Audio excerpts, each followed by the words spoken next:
Halo semuanya, selamat datang di pembahasan kita kali ini.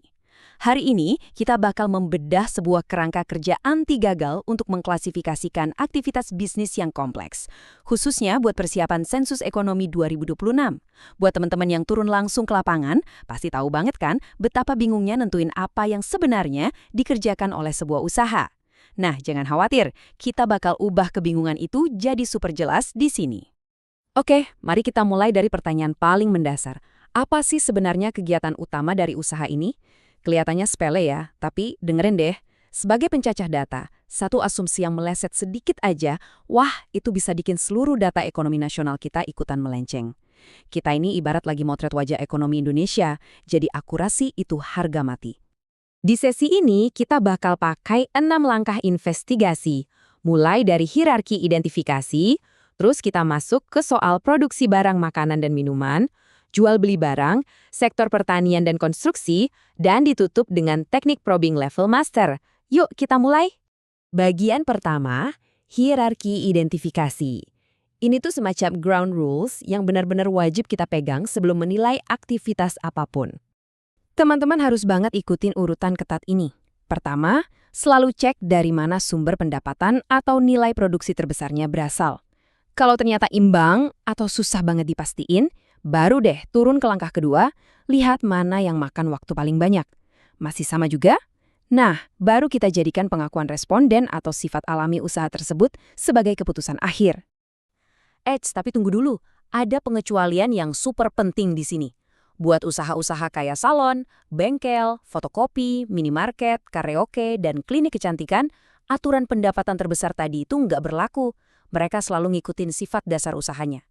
Jadi bayangin gini, ada salon kecantikan yang ternyata meraup uang jauh lebih banyak dari sekedar jualan kosmetik skincare-nya. Tebak apa? Dia tetap diklasifikasikan sebagai jasa salon, bukan perdagangan ya. Lanjut ke bagian kedua, produksi barang. Kita mulai dari corong paling atas, tanyakan dulu, apakah bisnis ini membuat atau memproduksi sesuatu? Ini buat nentuin apakah dia masuk kategori C, alias industri pengolahan. Kunci utamanya itu ada transformasi fisik atau kimia.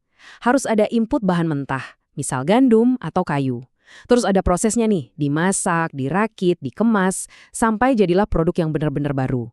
Gandum yang dipanggang jadi roti kemasan, itu KBLI 10710, industri roti.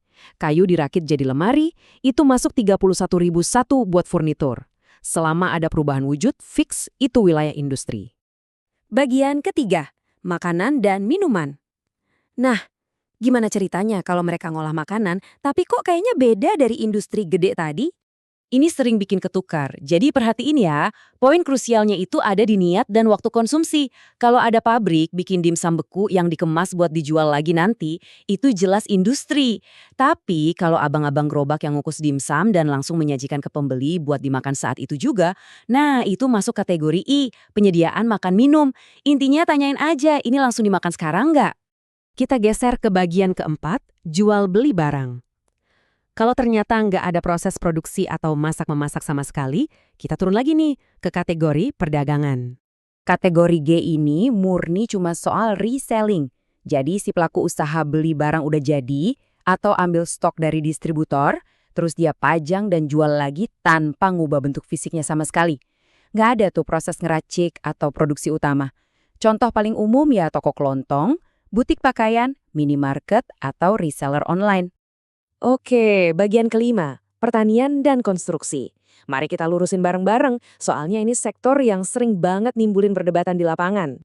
Di sektor pertanian, pegang satu prinsip ajaib ini, usaha pertanian itu harus nanggung resiko finansial. Kalau seseorang beli bibit, beli pupuk, nanam di lahan, terus panen buat dijual, itu sah jadi bisnis pertanian, kategori A.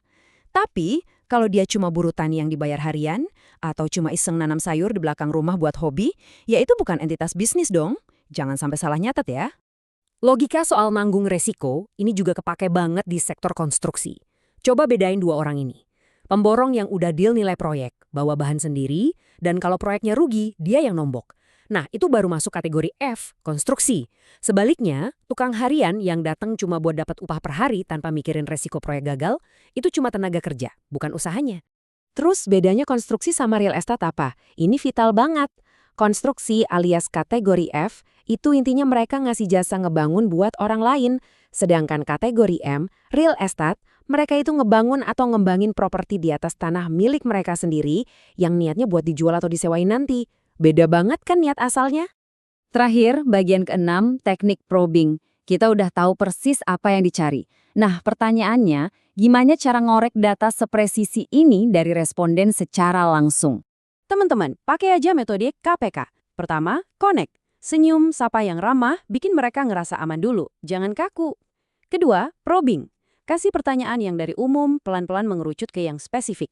Dan ketiga, konfirmasi. Ulangi jawaban mereka pakai kalimat kita sendiri.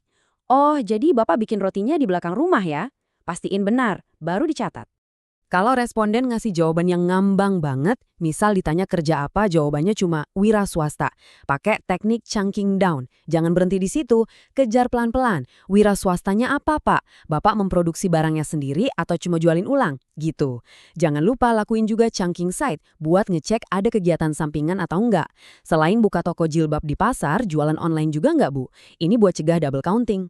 Tolong banget, hindari yang namanya nanya pakai gaya senapan mesin. Bukannya jam berapa, omset per bulan berapa, karyawannya ada berapa. Wah, itu bad probing banget.